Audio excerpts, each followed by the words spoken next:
के बंद करने के लिए 16 कारण भावनाओं का चिंतन किया और 16 कारण भावना भाते भाते उन्हें तीर्थंकर प्रकृति का बंध हो गया। छायक सम्यक दर्शन होना और तीर्थंकर प्रकृति का बंध होना, ये दोनों चीजें काफी गंभीर रही और उन्होंने अपने जीवन को राज सुख भोगने के बाद भी मुनि दीक्षा लेकर के और तपस्या को निकल पड़े। वे अपनी गुफा के बाहर जब तपस्या कर रहे थे कि कमठ का जीव पुनः प्रकट हो गया और उसने अपनी दहाड़ मारना शुरू कर दिया। वो सोच रहा था मेरी दहाड़ से ये उठ कर के कहीं चले जाए, लेकिन हिले भी नहीं। मुनिराज आनंद मुनि जी न हिले न डुले न कुछ किया। उन्होंने तो सीधा अपने अंदर का ध्यान इतना गहरा कर लिया कि बाहर क्या हो रहा है उन्हें पता नहीं लगा। उन्होंने शरीर से भी मोह छोड़ करके रखा। यही बात है कि श्वेतांबर साधु और दिगंबर साधु के बीच का अंतर है।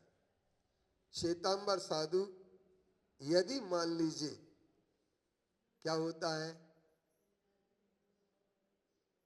आपको मान शेर कोई आ जाए तो बचने के लिए वो कहीं भी भाग सकते, छुप सकते। लेकिन दिगंबर साधु शेर आ जाए चाहे कोई भी आ जाए, मौत आना है तो आएगी एक दिन, जान जाना है तो जाएगी एक दिन।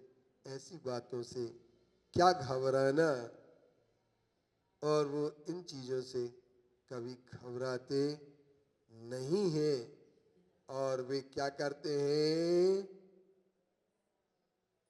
अपने स्वरूप में स्थिर हो जाते हैं। उनके स्वरूप की स्थिरता को देख करके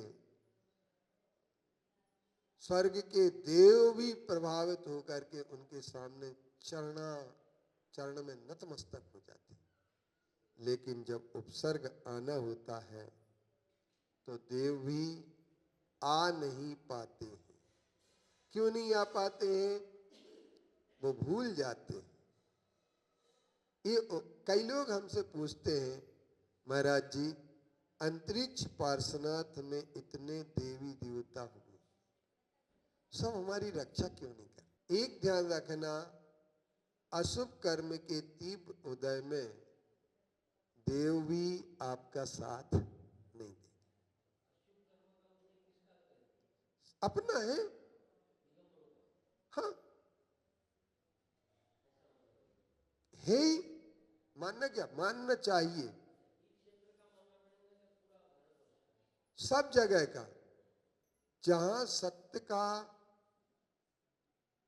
सत्य का अपलाप हो जाए वहां पर ही मान लेना चाहिए कि तीव्र कर्म का होता है। अन्यथा सत्य तो जो होता है अंगार जैसा होता है, आग जैसे ऊपर उठती है ऐसे वो भी उठ करके ऊपर आ जाती। क्या है, लेकिन एक बात है, फिर भी हमारे बहुत पुण्य का उदय है।